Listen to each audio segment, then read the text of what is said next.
أعوذ بالله من الشيطان الرجيم. بسم الله الرحمن الرحيم. الحمد لله رب العالمين وبه نستعين والصلاة والسلام على سيدنا المرسلين وعلى آله وصحبه أجمعين. قال رب اشرح لي صدري ويسر لي أمري واحلل عقدة من لساني يفقهوا قولي. من يهده الله فلا مضل له ومن يضلل فلا هادي له. أشهد أن لا إله إلا الله وحده لا شريك له وأشهد أن محمدا عبده ورسوله. رب يسر ولا تعسر بتميم بالخير. اللهم فقهنا في الدين وعلمنا تأويل. اللهم سهل إلى ما جعلته سهلا وأنت تجعل الحزن إذا شئت سهلا. اللهم يا حي يا قيوم برحمتك نستغيث أصلح لنا شأننا كله ولا تكلنا إلى أنفسنا طرفة عين. أما بعد. Assalamualaikum warahmatullahi wabarakatuh. Alhamdulillah, Saudara jemaah yang dirahmati Allah Subhanahu Wa Taala, syukur kita kepada Allah Taala kerana pada malam ini sama-sama kita dapat menunaikan solat fardu maghrib secara berjemaah dan juga dapat kita duduk berniat i'tikaf sementara kita menantikan masuknya waktu isyak, serta dapat kita berada dalam majlis ilmu yang mana kita mengupas kitab dosa-dosa besar. Adapun terjemahan kitab Al-Kabair karangan Imam Az-Zahabi, dan kita pun masih lagi berada dalam pengenalan dosa-dosa besar masih lagi dalam tajuk ini, iaitu pada minggu lalu kita telah mengupas tentang bilangan dosa besar, maksud dosa besar itu, dan insyaAllah mari kita tengok pula pada orang yang berdosa besar ini, kata Nabi SAW, mereka ini tidak memiliki iman yang sempurna. Dia beriman, tapi iman dia tu ada cacat, ada kekurangan. Jadi nak menutup kekurangan itu depend pada kekurangannya macam mana, kecacatan yang sebagaimana. Kalau besar kecacatannya itu, maka besar jugalah pengorbanan dia kena buat tak. Dan juga orang kata apa, bila mana dosa yang besar itu dia tak jadilah dengan dia sekadar melakukan amalan-amalan sunat untuk menutup dosa besar dia tak boleh. Jadi ini nak tengok ni. Nabi SAW dalam sebahagian hadis, Rasulullah SAW berkenaan dengan dosa-dosa ni, baginda mengungkapkan pelaku dosa besar ini sebagai tidak beriman. Seperti mana dalam sabdanya, la imana man la amanata lahu.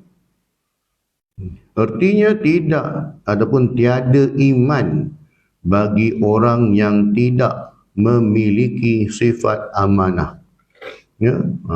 Letak macam tu, orang yang tidak ada sifat amanah, orang yang tidak jujur ini tidak ada iman. Betul ulama dia membahaskan, betul ulama dia membahaskan. Maksud tiada iman ni, adakah orang sudah keluar dari Islam? Sebab saya sebut tidak ada iman tak konteks ini. Sebab tu perlunya dalam kita memahami makna hadis, dia kena compare, dia kena compare dengan hadis-hadis yang lain. Betulkah maksud ini membawa, bila sebut tidak beriman itu menyebutkan maka orang tak ada iman? Bila tidak ada iman bermaksud dia terkeluar dari agama Islam. Adakah ini yang dimaksudkan? Sebab tu kita tak boleh sembrono mengambil zahir hadis ini, memahaminya secara literal. Sebab dia kena compare balik.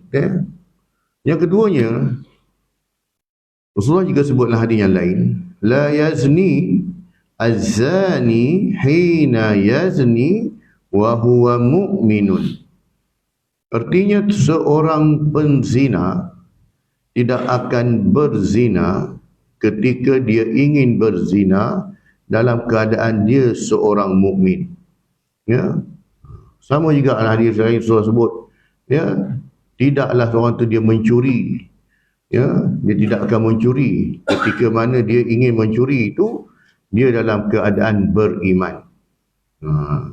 Jadinya siapa yang layak mengupas tentang maksud hadis ini? Ya, tengok pada ulama-ulama ya yang membahaskan. Contohnya seperti Imam An-Nawawi menjelaskan dalam kitabnya Syarhul An-Nawawi ala Muslim, mengatakan bahawa pandangan yang sahih yang dikatakan oleh ulama muhaqqiqi bahawa maksudnya ialah, maksud tidak beriman tadi ialah seseorang tidak melakukan semua maksiat ini. Tidak, maksudnya semua maksiat itu apa dia? Seorang yang tidak amanah, seorang yang penzina, seorang yang minum arak, seorang yang mencuri, dan ini semua dosa besar ni lah. Ya, seseorang tidak melakukan semua maksiat ini dalam keadaan dia memiliki iman yang sempurna. Ya, kalau dia ada iman yang sempurna, dia tak buat benda-benda macam ni. Ya, ayat ini termasuk daripada lafaz-lafaz yang diletakkan bagi menafikan sesuatu dan bermaksud menafikan kesempurnaan iman. Jadi yang dimaksudkan oleh Imam Nawawi disebut, ya, ialah seorang tu dia iman ada, tapi iman dia tu ada kecacatan lah, tidak sempurna dah. Menurut Abu Ubaid Al-Qasim bin Salam dalam kitab Al-Iman pula, kaedah ini merupakan kebiasaan percakapan orang Arab yang tidak diingkari, iaitu menafikan suatu amalan daripada pelakunya jika amalan tersebut dibuat bukan dengan cara yang sepatutnya. Ya, sebab sepatutnya kalau dia ni seorang yang beriman, dia tak buat benda-benda macam ni. Ya. Kalau dia ni seorang yang jaga ibadah dia, dia tak buat perkara-perkara macam ni. Ya.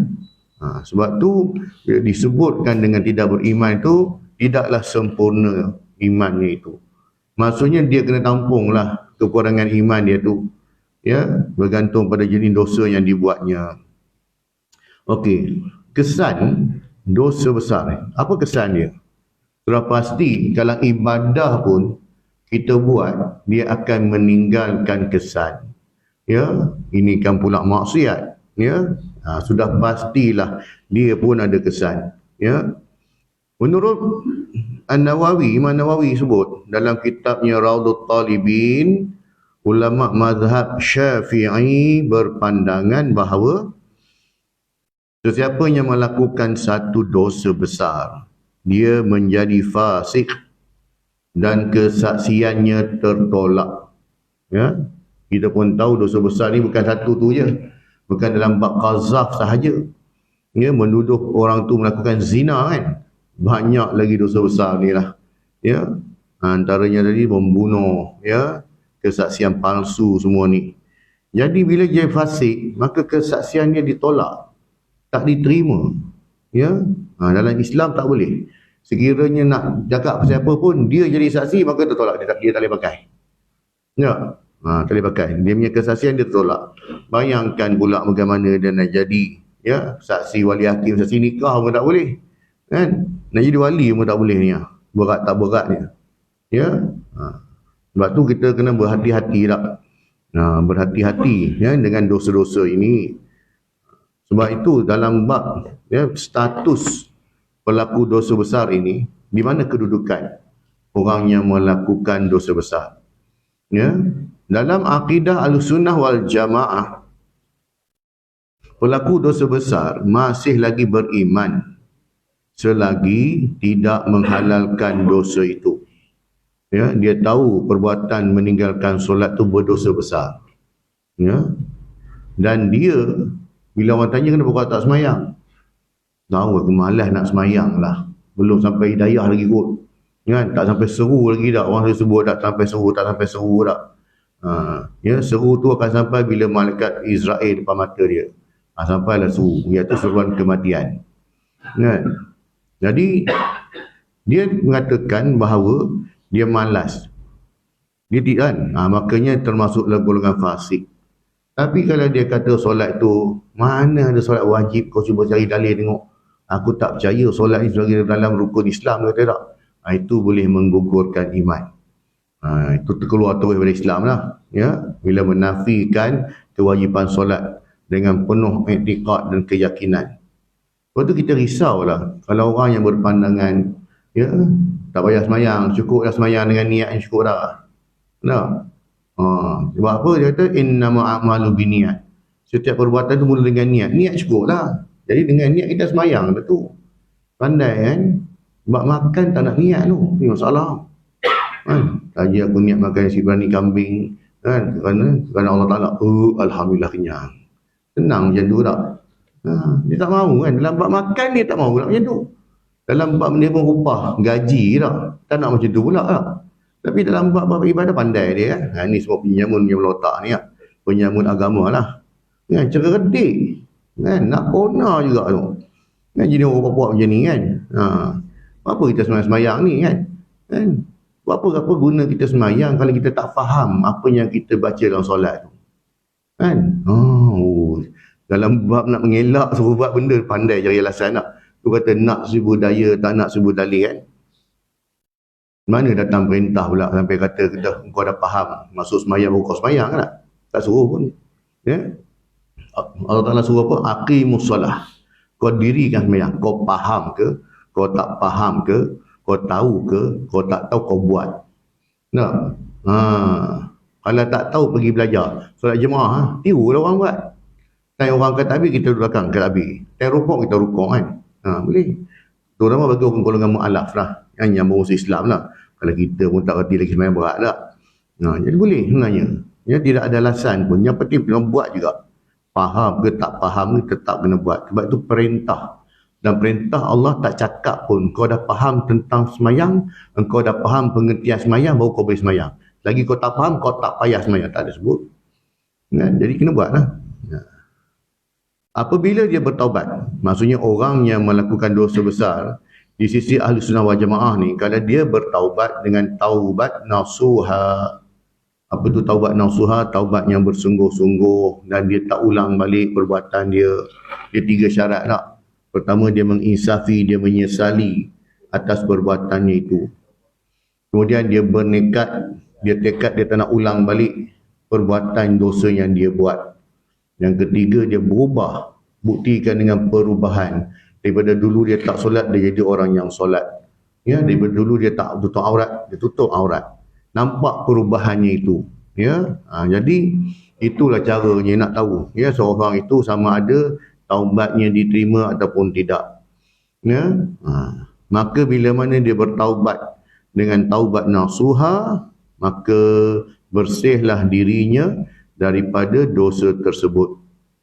Sebab tu bila mana ya Allah Ta'ala bagi tahu, ya kita ni, hamba aku ni, dalam hari Arafah, Allah Ta'ala firman pada malaikat, pada hari Arafah ini, ya, kau jangan tanya aku, janganlah kau persoalkan dosa hamba-hambaku ni, walau setinggi langit sekalipun, akan aku ampunkan dosa dia.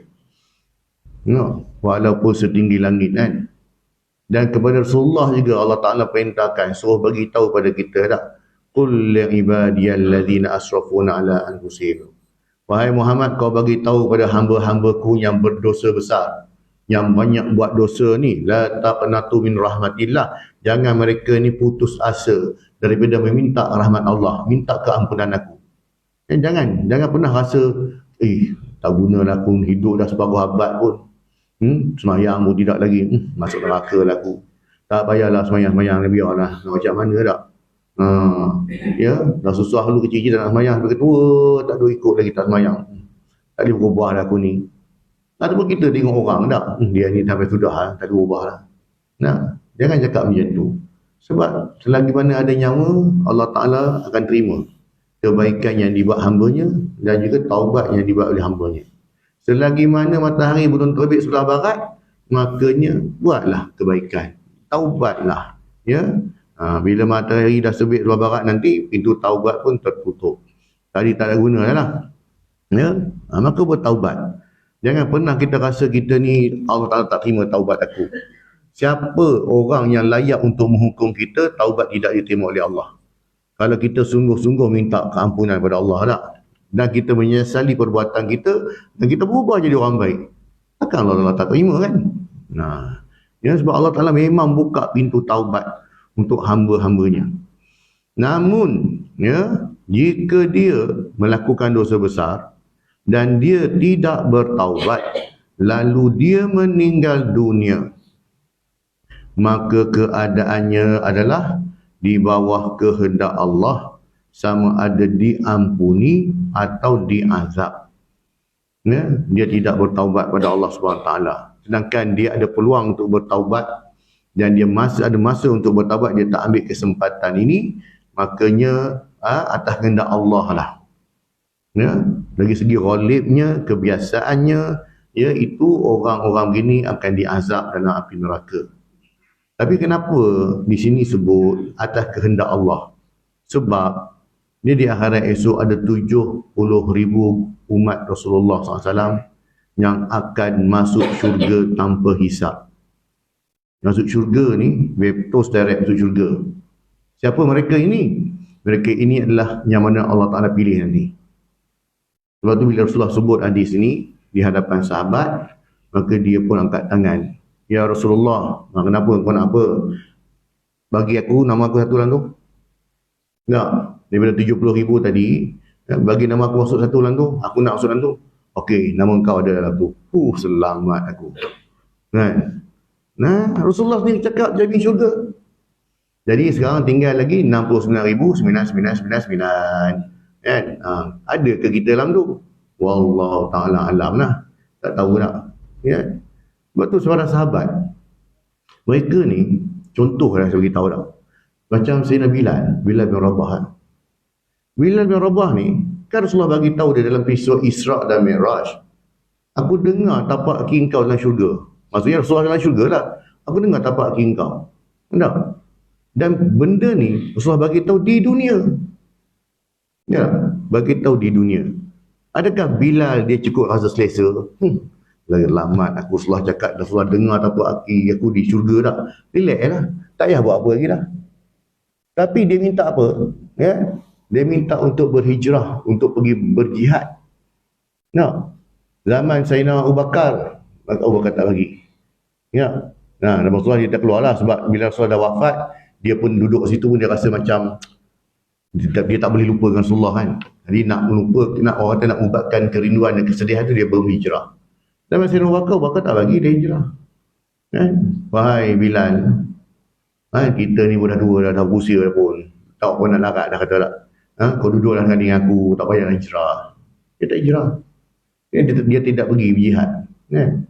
Dan Sayyidina Umar dia minta. Maka Sayyidina Umar kata, boleh, dengan syarat kau cari ganti. Siapa nak gantikan tempat kau?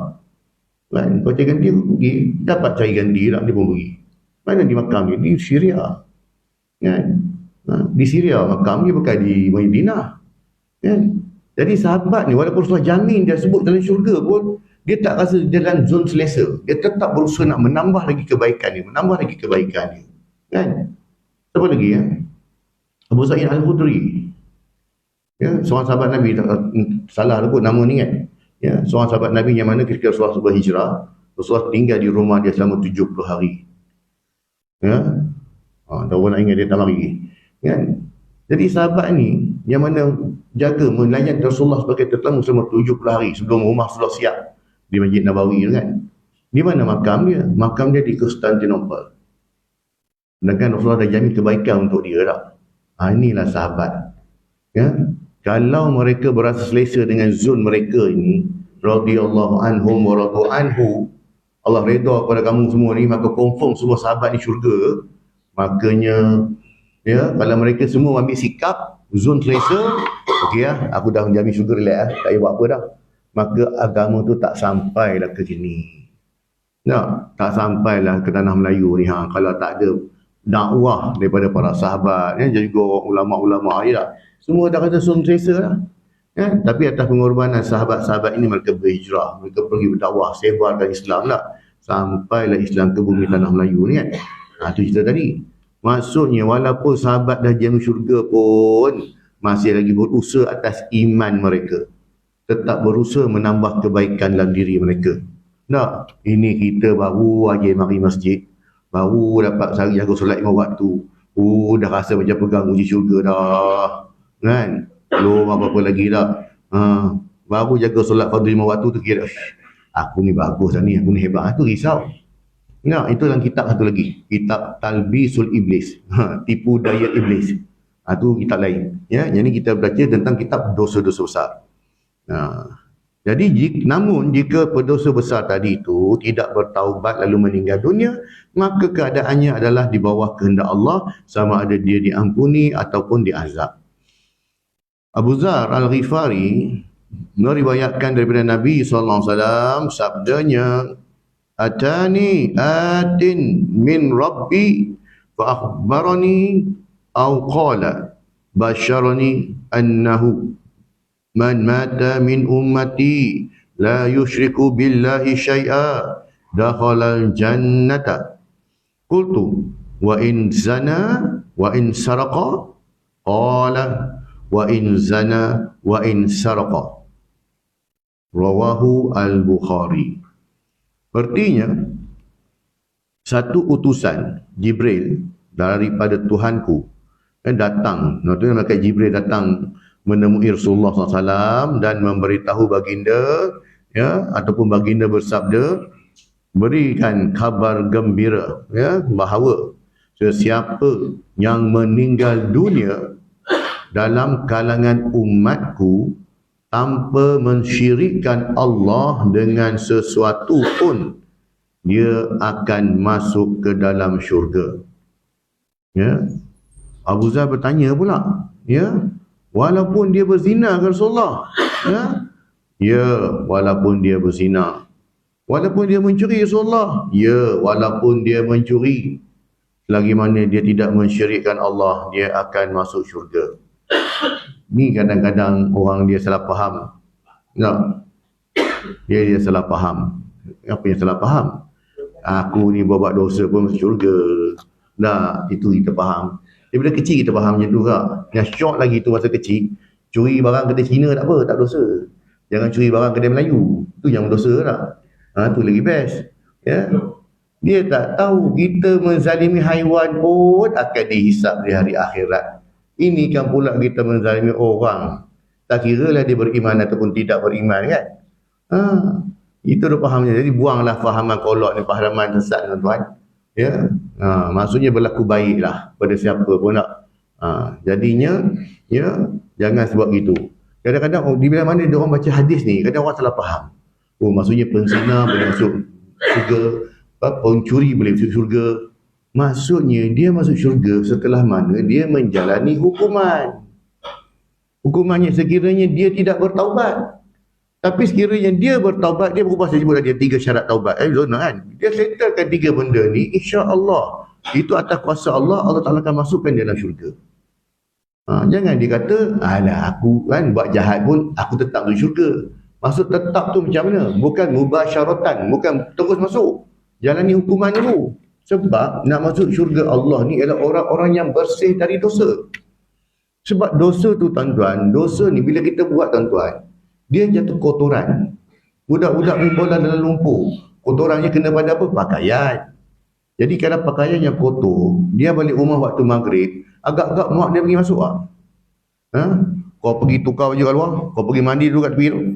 Tak? Kau buka baju kau mandi ambil tola ni, kau pergi mandi dulu bersih-bersih, dan dengan tola-tola baru masuk ke dalam rumah. Betul tak?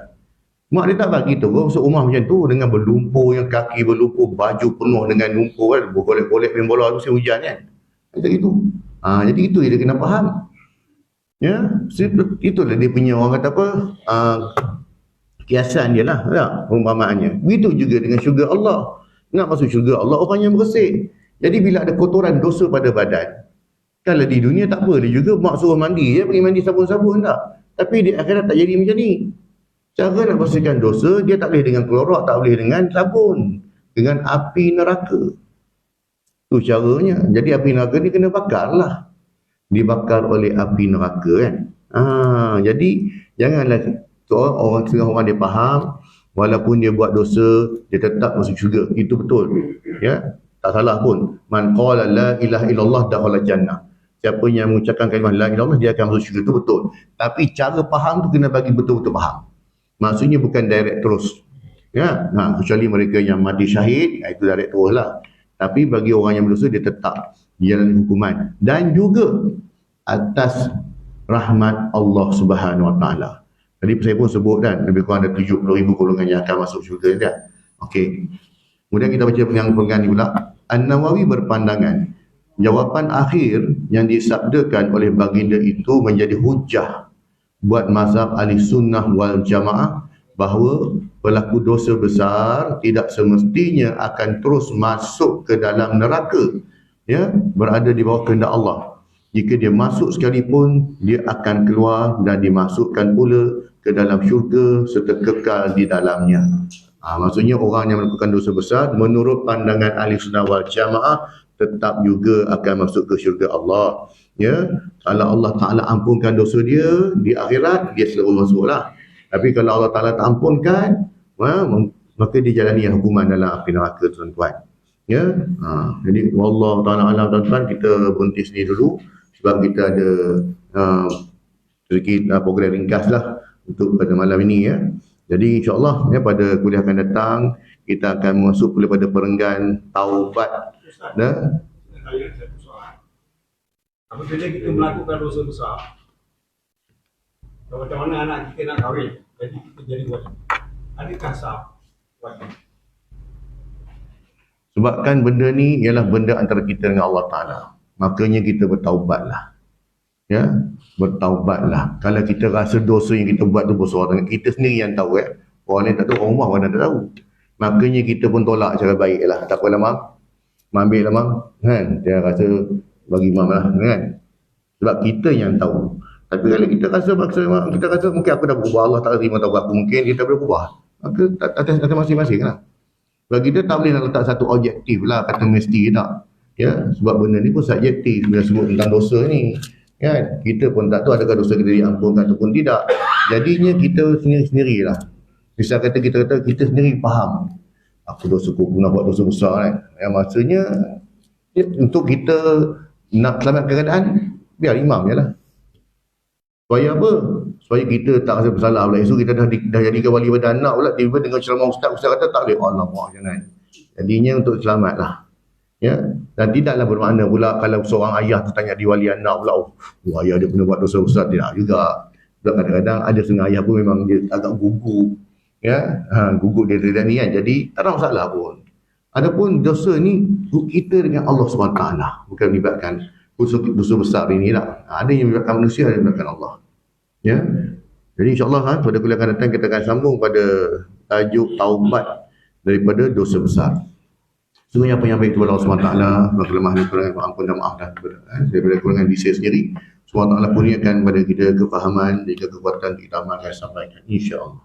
A'udzubillahi minasyaitonirrajim. Bismillahirrahmanirrahim. Alhamdulillahirabbil alamin wassalatu wassalamu ala Muhammad wa ala alihi wa sahbihi ajmain. Allahumma rabbana zidna ilma warzuqna al-fahma wa 'amalan maqbula. Allahumma ja'al jamal hadha jam'an marhuma wa tafarruqana min ba'dihi tafarruqan ma'suma. Allahumma rabbana atina fid dunya hasanatan wa fil akhirati hasanatan wa qina adzaban nar. Wa sallallahu sayyidina Muhammad wa ala alihi wa sahbihi wa baraka wa sallam. Walhamdulillahil alamin. Subhanakallah wa bihamdika asyhadu an la ilaha illa anta astaghfiruka wa atubu ilaik. Assalamualaikum warahmatullahi wabarakatuh.